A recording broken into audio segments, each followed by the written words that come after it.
Samuel 23, versículo 11. 2 Samuel, capítulo 23, versículo 11. Irmão, eu gosto muito desse versículo, gosto muito dessa palavra aqui. Deus já ministrou essa palavra várias vezes na minha vida. Várias vezes que Deus ministrou, me trouxe bênção, me trouxe vitória. 2 Samuel 23, 11. Abra lá em nome de Jesus.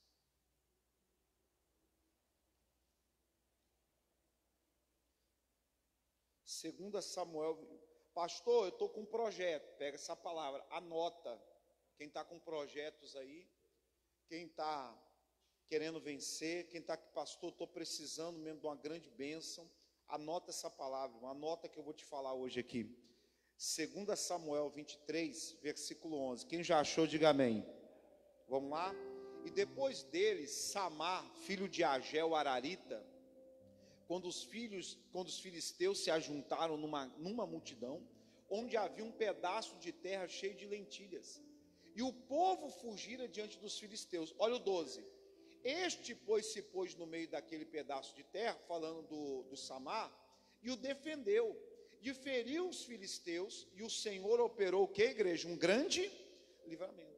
A mensagem de hoje, igreja, é sobre posicionamento, se posicionar. Porque muitas vezes, irmão, como aconteceu aqui, eles estavam tranquilos num campo de lentilha, um pedaço de Israel, e como de repente, irmão, e o problema não manda notificação, o problema não avisa que está vindo, o problema simplesmente faz o quê? Ele vem.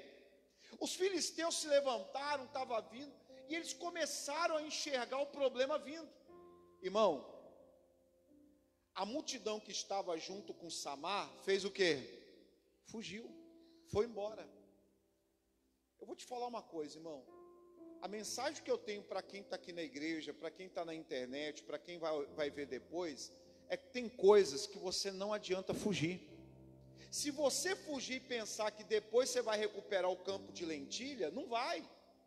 Irmão, aquele campo de lentilha, se dependesse daquele que fugiram, era para estar cheio de inimigo, cheio de filisteu. Se não fosse o Samar, e olha a mensagem, que assumiu uma posição naquele campo. Ele assumiu uma posição de ficar e lutar. Alguém tem que ficar e lutar. Alguém tem que levar a batalha à frente. Alguém tem que ser usado por quem? Por Deus. E muitas vezes, irmão, a pessoa vê o problema, vê a dificuldade, aí começa a confessar derrota. Querido, cuidado com as suas palavras, amém? Cuidado com os seus pensamentos, cuidado com aquilo que você fica falando, eu não tenho capacidade, é difícil para mim, que eu não sei o que, eu não consigo, pastor, eu já tentei, isso aqui é mais forte do que eu. Está amarrado em nome de Jesus. Quem sabe que as palavras têm o que, igreja? Tem poder, poder para trazer vida e poder para trazer o que? A morte, para trazer bênção, mas também trazer o que? Maldição. Aí a pessoa está vivendo uma luta, uma batalha, os filisteus estão vindo, e ela está fugindo do problema. Irmão, palavra é igual combustível. Você quer alimentar a vitória na tua vida? Então fala palavras de quê? De vitória. Você quer alimentar o fracasso? Fala palavras negativas. Olha só, irmão, o que eu prego para você aqui é exatamente a tua realidade. Você não estamos fugindo da realidade. E exatamente porque eu sei que você tem luta, eu sei que você tem batalha, eu sei que tem pessoas que você quer salvar para Cristo, sim ou não? Que você quer libertar. O clima na tua casa às vezes não é bom, o clima no trabalho não é bom. Tem dia que dá vontade de nem sair de casa, ficar na cama o dia inteiro. Dá ou não dá, igreja? Dá, vem os desânimos, vem aquele ataque do inferno. Aí eu te falo, como que você, irmão, a situação no real já não é fácil e já não é boa. Quem está entendendo? Já não é fácil e já não é boa. Aí você ainda dá esse mole de ficar confessando derrota, de ficar confessando, não, pastor, eu só estou comentando a realidade. Faz um favor para mim, então para de comentar a realidade. Vamos parar então de comentar a realidade então? Porque toda vez que você comenta a realidade, o problema é que alimenta algo negativo dentro de você, e dar legalidade para o diabo agir. Filho, eu já tenho problema, eu já sei o problema, eu quero saber agora é da vitória, eu quero saber agora da solução. Você vir chegar e falar para mim, pastor, que luta, né? Eu já estou sabendo, ó. Eu quero que você venha e me fala como que sai da luta. Eu quero que você venha e me fala como que a gente vai conquistar. Quem está entendendo, diga amém. Não adianta você falar o tamanho do gigante, o tamanho disso, o tamanho daquilo, o tamanho do obstáculo. Porque eu não tenho condição, eu não sei ir. Irmão, não vai adiantar nada, não vai mudar nada. O que nós temos que fazer, irmão, é parar de fugir e se posicionar. Essa é a verdade. O povo começou, irmão, a fugir. Vamos fugir, sabe uma coisa, eu já tentei, não deu certo. Irmão, eu falo isso de vida, porque eu passei muito isso na minha vida. Prego e atendo pessoas que eu vejo fazendo isso direto. Aí a pessoa tem um projeto, ela tem um sonho, só que ela não sabe se posicionar com firmeza. Esse que é o problema. Eles estavam num campo, o campo era deles, do povo de Deus, do povo de Israel, mas quando veio a primeira dificuldade, os primeiros inimigos, os primeiros obstáculos, o que eles fizeram? Fugiram. Se toda vez que você fugir das tuas lutas, você vai viver a vida como? Fugindo. Toda vez que ficar difícil, você já começa, irmão, parece que tem uma chave do capeta dentro da mente da pessoa, que toda vez que vem a dificuldade, já vira a chave na mente para o negativo. Quem conhece gente assim, irmão? Vira a chave para o negativo. Aí só começa a pensar em morte, que vai dar errado, que não sei o que, começa a duvidar de Deus, começa a ver dificuldade em tudo. Mas até então, o filisteu estava longe, estava vindo ainda, mas eles já estavam correndo, já estavam fugindo. Irmão, você tem que entender que só ficou um para trás. Só um para defender aquele campo, que é o Samar. O Samar se posicionou enquanto todo mundo fugia. Irmão, eu prego isso aqui muito, vou pregar o resto da vida, se Deus me permitir. Muitas vezes as pessoas que estão do seu lado, que se dizem seus amigos, que se dizem que aquele tamo junto, conhece o tamo junto? O tamo junto, irmão, é até chegar o problema. Tamo junto. Aí chegou a dificuldade, chegou o problema, só ficou o Samar. O tamo junto já estava lá longe. O tamo junto virou tamo longe. Tamo distante. Aí o Samar, ele viu que ele estava sozinho. Deixa eu te falar uma coisa, irmão. Tem hora que Deus vai tirar pessoas da sua vida que só atrapalham a sua fé. Tem pessoas, irmão, que só atrapalham a sua caminhada com Deus. Tem pessoas que você não precisa do teu lado. Não precisa. Aí saiu aquele povo. Pastor, isso é bíblico? Meu irmão. Deus falou assim: Gideão, fala para os medrosos, tímidos, voltar tudo. Voltou um monte. Porque na hora da batalha, esses tímidos e medrosos iam fazer o quê? Iam fugir, iam deixar Gideão na mão. Filho, filha, dá graças a Deus que aquela pessoa foi embora agora. Dá graças a Deus que aquela pessoa te abandonou agora, te deixou na mão agora. Porque se ela te deixasse mais lá na frente, tu ia ver o prejuízo que você ia ganhar. Graças a Deus, já foi. O Samar falou assim, talvez o Samar, ele podia ter uma atitude assim: eu tinha sócios, os meus sócios me abandonaram, se eles desistiram, eu também vou desistir, está amarrado. Me fala para mim, o que aconteceria se o Bartimeu desse ouvido à multidão? O que acontece quando o Bartimeu desse ouvido à multidão? A multidão mandando ele calar a boca, ele fala: é verdade, a voz do povo é a voz de Deus, não é? Não. Porque tem muita gente falando que vai dar errado. Irmão, você tem que quem quer vencer aqui, igreja? Quem quer vencer? Você tem que se acostumar com a torcida contrária. Você tem que se acostumar com a torcida contrária. Você tem que se acostumar com aquelas vozes que vão dizer que você vai perder, que você não vai conseguir, que você não vai conquistar. Você tem que acostumar.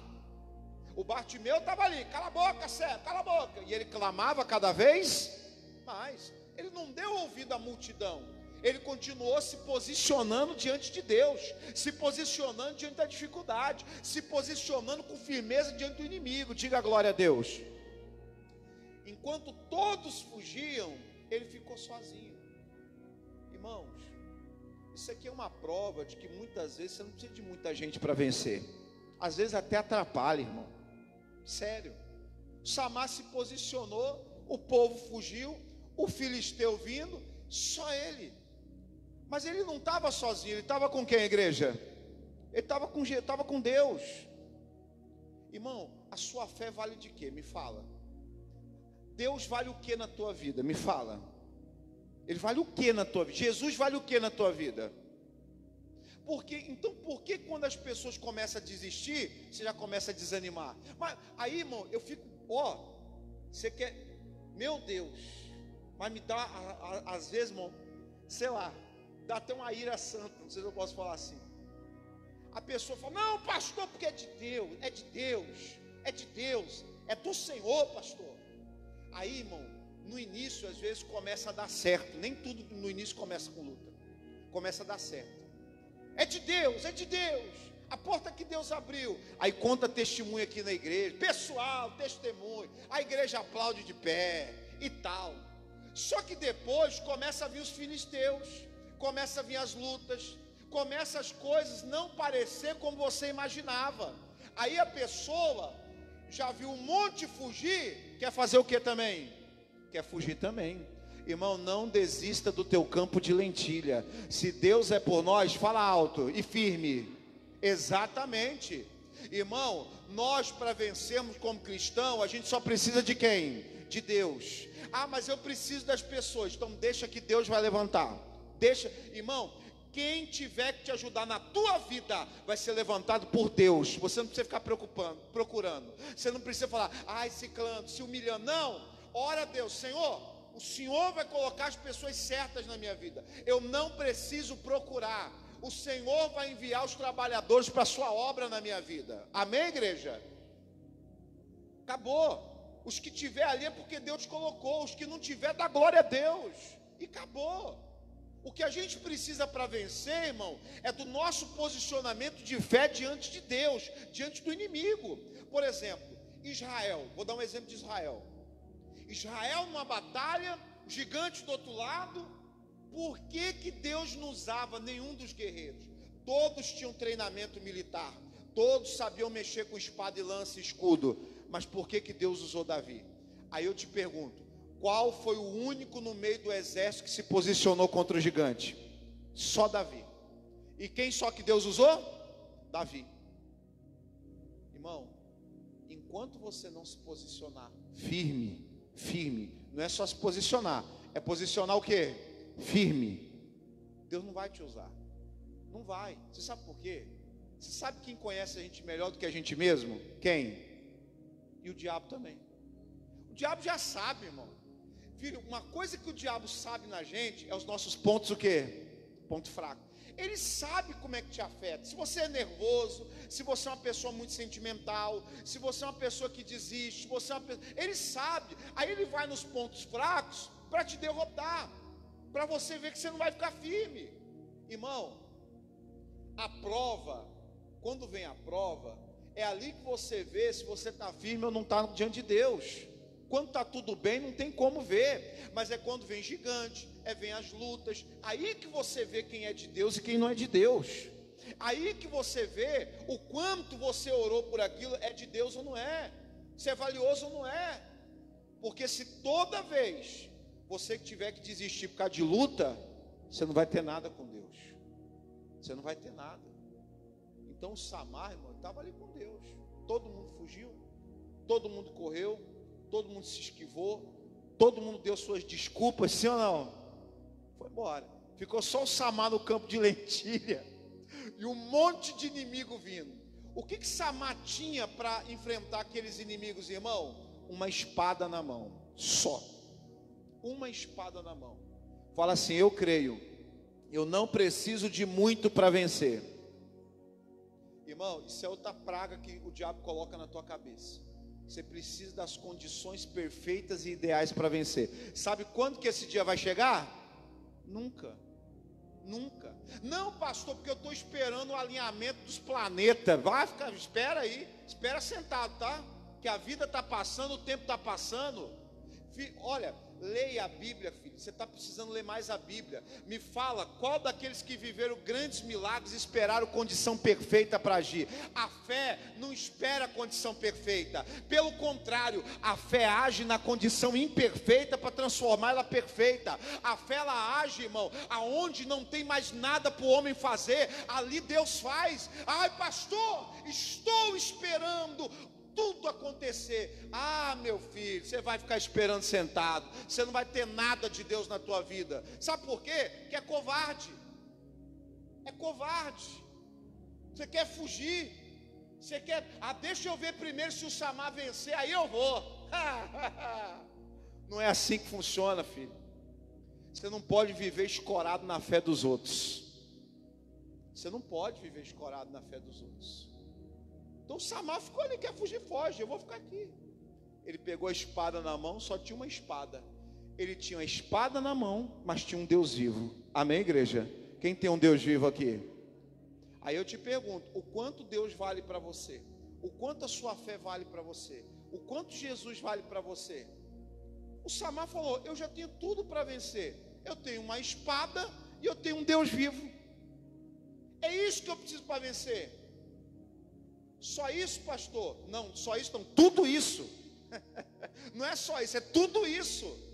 É tudo isso. Querido, eu conheço pessoas que têm milhões, milhares, condição muito melhor que a nossa. O cara está patinando, está perdendo tudo. O cara está com uma depressão, que quanto mais ele ganha dinheiro, mais depressivo ele fica.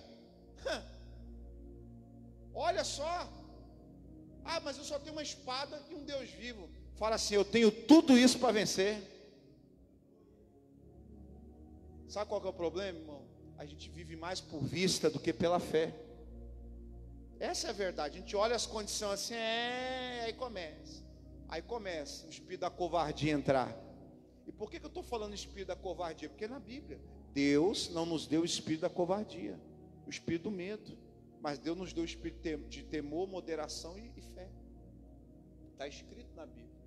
Então tem horas, irmão, para vencer você vai ter que se posicionar.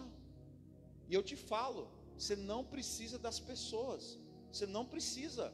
Você precisa daquelas que Deus colocar. E se Deus não colocar ninguém, você sabendo que você está com Deus naquela batalha, acabou. Deus vai usar aquilo que você tem na tua mão, em nome de Jesus. Acabou. Irmão, o nosso trabalho é usar o que tem na mão. O trabalho de Deus é multiplicar. O trabalho de Deus é fazer um milagre. Mas eu tenho que acreditar. Eu tenho que olhar para o inimigo e olhar para mim e falar, mais são os que estão com quem? Exato, do que os que estão com ele. Vamos embora, vamos se posicionar. O Samar falou, esse campo de lentilha, o inimigo não vai tomar. Pegou a espada, começou a se posicionar. Davi se posicionou, derrubou um gigante. Sadraque, Mesaque e Abednego se posicionou, Deus entrou na fornalha. Daniel se posicionou, Deus mandou um anjo, tampou a boca dos leões. Em nenhum momento, irmão, eles se posicionaram e depois voltaram atrás. Eles se posicionaram o quê? Firme, firme. Nós não vamos voltar atrás. Irmão, anota aí, eu não vou abrir lá não, mas depois você lê em casa. Hebreus 10, 19. Anota aí para você ler em casa. A Bíblia fala que nós temos que entrar com ousadia no Santo dos Santos. Entrar com ousadia. Fala comigo, ousadia.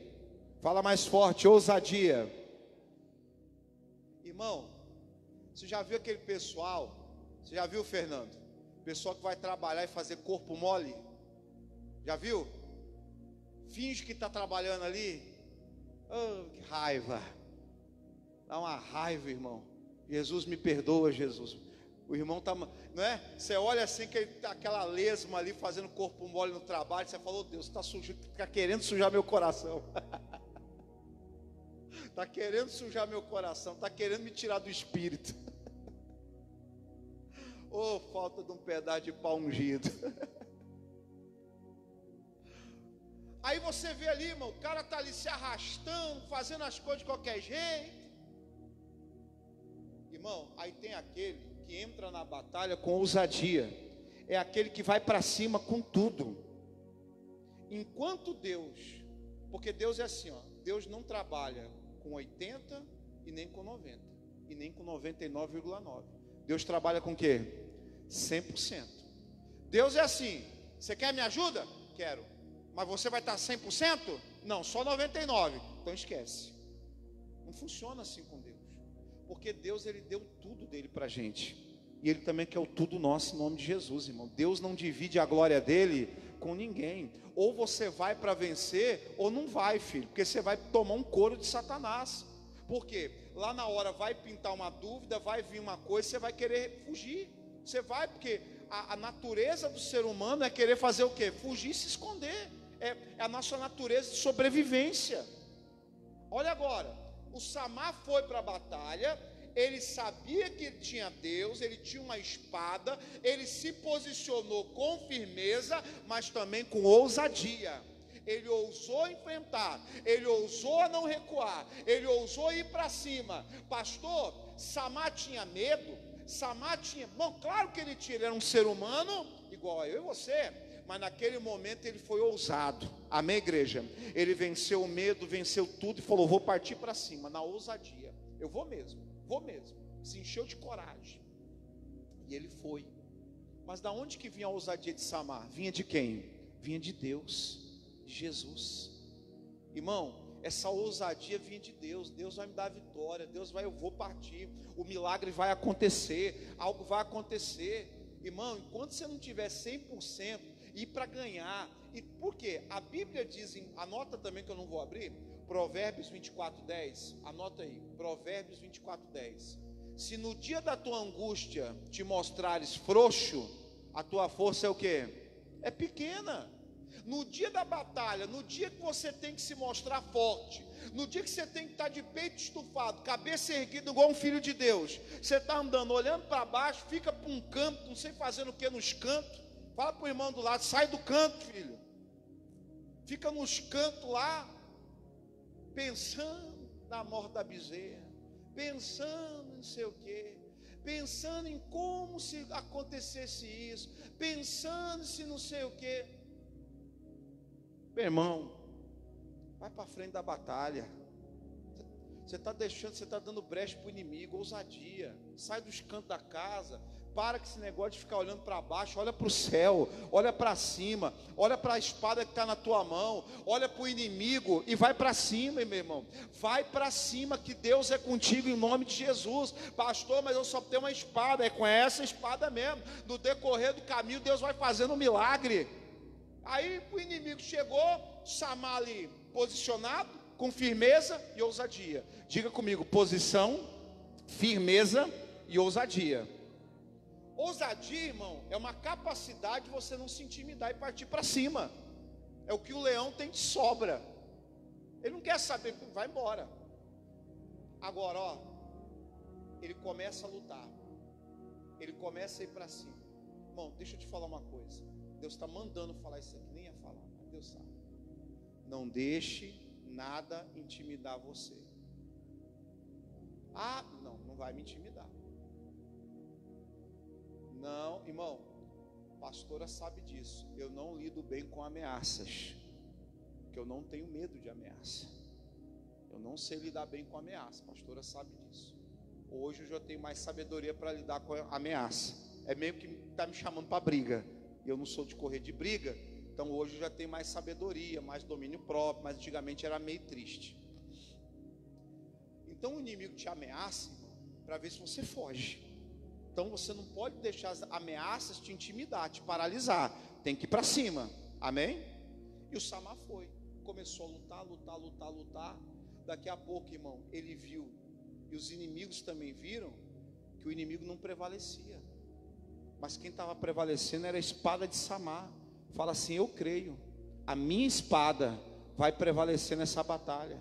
Diga: eu creio, o inimigo não vai prevalecer contra a minha vida.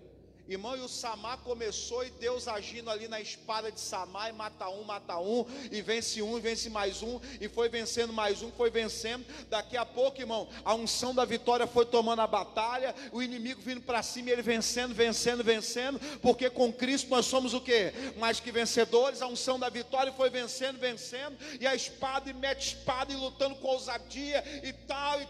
Daqui a pouco, o inimigo percebeu que ele não ia vencer. Resistir, pois, o diabo. E ele o quê? Irmão, quando o inimigo percebe que ele não vai te vencer, ele foge. Aí quando fugiu tudo. Mas o diabo não tomou o campo de lentilha. Não tomou. Mas por quê? Porque ali tinha um valente. Ali tinha uma pessoa posicionada, firmeza e ousadia. Posição, firmeza e ousadia.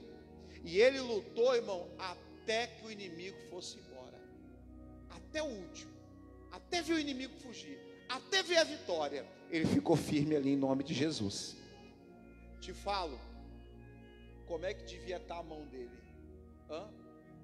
Como é que estava a mão dele, irmão? Segurando aquela espada, tendo que lutar sozinho, o esforço que ele teve que fazer ali, o esforço que ele teve que colocar. Mas, irmão, eu falo para você, o prazer da vitória vai ser maior do que todo o esforço que você está tendo, que é a dor do esforço. Quando ele viu Deus operando um grande livramento, sim ou não? O campo de lentilha estava ali protegido. Irmão, Deus vai operar coisas grandes, não desista, amém? E eu vou deixar um último versículo, esse aqui eu quero abrir com a igreja, Jó 22, 28. Jó 22, 28, abra lá. Irmão, eu não sei o que você está passando, mas posicione-se com firmeza e ousadia. É a mensagem de hoje.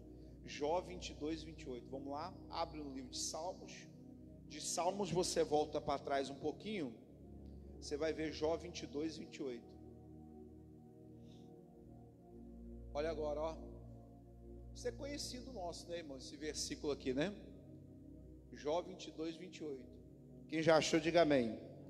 Determinando tu algum negócio, ser-te-á o que, igreja? Firme. E o que vai acontecer? A luz brilhará em teus caminhos. Eu vou te falar uma coisa, irmão, não é por arrogância, mas é por ensinamento. E o que eu te ensino aqui é verdade. Irmão, nem os discípulos acreditaram no sacrifício de Jesus. Todos abandonaram ele. Pedro chegou a repreender Jesus, usado pelo próprio Satanás. Ninguém acreditava em Jesus, nem os discípulos. Tanto que quando Jesus foi para ser crucificado, o que os discípulos fizeram? Pedro fez o quê? Negou Jesus. Pessoas que eram discípulos dele. Aí eu te pergunto, isso impediu Jesus de ir para a cruz e vencer na cruz? Aí eu te falo, quantas pessoas você precisa para acreditar em você, para você vencer? Quantas? Nenhuma.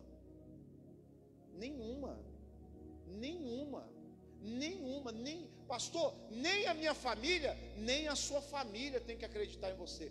Eu falo isso, olha, nem a minha esposa, a pastora, os meus filhos, ninguém tem obrigação de acreditar no que eu creio. Isso é coisa minha. Irmão, sabe qual que é a pior praga de uma pessoa? É forçar os outros a acreditar naquilo que você acredita. É a pior coisa. A Bíblia fala, irmão, que não é por força, não é por violência, é um convencimento que vem do Espírito Santo. Aí, pastor, porque lá em casa ninguém acredita em mim. E daí? Você acha que a incredulidade daquelas pessoas vai atrapalhar Deus de operar na tua vida? Não vai, pelo contrário. Tem pessoas que quando se converte, é o primeiro da família, o restante ninguém crê. E ainda critica lá, ó o crente, ó a crentinha, vai para a igreja de novo. Só que aquele ali começa a crer sozinho. E ali, através, a Bíblia fala, se creres verás o quê? Aí daqui a pouco, meu filho, a glória de Deus começa, daqui a pouco vira crente, vai indo. Vai, é assim. Então você e eu, irmão, não precisamos que os outros acreditem na gente para a gente vencer. Jesus foi bem claro, se creres, quem tem que crer é quem? É a gente. Sabe o que eu vejo isso, irmão? É mais questão de ego. é ego. Porque ninguém acredita em mim, pastor. Ninguém acredita em mim. Ai, pastor, ninguém acredita quando eu falo. Então alguma coisa deve estar errada em você. Alguma coisa deve estar errada. Irmão, quem busca a aprovação dos homens vai ser reprovado diante de Deus. E isso vale para a tua própria família. Você quer buscar a aprovação da tua esposa, a aprovação dos teus filhos, a aprovação de todo mundo. Olha, coloca eu te falar, descansa. Quem tem que te honrar diante da tua casa é Deus, não é você. É Deus que tem que te honrar. Você está querendo tomar o lugar de Deus. Você está querendo tomar o lugar do Espírito Santo. Irmão, a nossa função é mais simples, é só crer no Senhor, se posicionar com firmeza e com ousadia. Deixa que o demais Deus vai fazer, Deus vai te honrar. Nós temos um advogado que é Jesus Cristo, Ele vai nos honrar. Você não precisa se preocupar. Deus vai te honrar diante do teu marido, da tua esposa, dos teus filhos, do teu trabalho. Fica tranquilo, você não precisa provar nada a ninguém. Você só precisa ficar firme. E a luz brilhará o quê? A luz vai brilhar, filho. Fica firme. Para com esse negócio, sabe, porque ninguém acredita em mim. Ah, porque ninguém crê. Eu vou falar um pouco lá de casa, só para você entender. Tem coisa, irmão, que a pastora fala, eu não creio, não acredito, mas eu respeito, porque é a fé de quem? Dela. Ah, é, pastor? Não tem como. Nem olhos viram, nem ouvidos ouviram. Não penetrou no coração de quê? De ninguém, de homem nenhum. O que Deus tem reservado para nós. Irmão, vai tentar a pastora me explicar algo que Deus só falou para quem? Para ela. Vai confundir minha cabeça. Eu só falo assim, filha, respeito, é de Deus, toma posse. Conte comigo que eu estou aqui para que daí vier. Mas quem tem obrigação de acreditar é ela. Deus falou com ela. E a mesma coisa é comigo. Tem coisas que Deus falou, foi comigo, não foi com você, não foi com Ciclano, não foi com Deltrano. Irmão, para de querer entender o que Deus falou com outras pessoas. Irmão, é com você. É com você. Mas o que eu quero trazer é: ninguém tem obrigação de acreditar no que você acredita. Ninguém. Para de usar a tua família como muleta. Para de usar o teu marido, tua esposa como muleta. Irmão, a Bíblia fala de acreditar somente em quem? Em Deus. Em Deus. Só isso. É só isso que a gente precisa. Nós não precisamos que ninguém acredite na gente. É nós que precisamos acreditar em quem? E quando nós acreditamos em Deus, Deus passa a nos honrar. É isso que você tem que fazer. Quem tem que me honrar diante das pessoas, até para que o nome dele seja exaltado, é Deus, não é função minha. Por exemplo, eu não sou pastor aqui da igreja, sim ou não? Quem tem que me honrar diante de vocês é Deus. Eu não preciso ficar usando artifício, estratégia, nada. Eu não preciso. A glória de Deus vai me honrar. A glória de Deus vai me confirmar como homem de Deus. Eu não preciso, eu tenho um Deus para isso. Um Deus que falou que vai me honrar. Não tome o lugar de Deus, amém? Deixa que Deus vai te honrar. Deixa que Deus vai calar a boca de quem Ele tem que calar. Fica tranquilo, vai acontecer. Mas você tem que crer. Determinando tu algum negócio, certear. E o que vai acontecer? A luz vai brilhar, a vitória vai chegar, a cura vai vir, a porta vai abrir, tudo vai acontecer. Fala comigo: posicionamento, firmeza e ousadia. Fala de novo: posicionamento, firmeza e ousadia. Levanta a mão direita. Senhor, obrigado por essa mensagem, por essa palavra. Que o Senhor possa nos sacudir, Senhor, todas as vezes. Que o Senhor possa, meu Deus, em nome de Jesus, falar mais ao nosso coração. E que nós possamos nos posicionar com aquela certeza: a vitória é nossa. Que nós possamos se posicionar como Samar se posicionou no campo de lentilha, e o Senhor deu a vitória. Obrigado, Jesus. E vamos aplaudir o Senhor bem forte, igreja.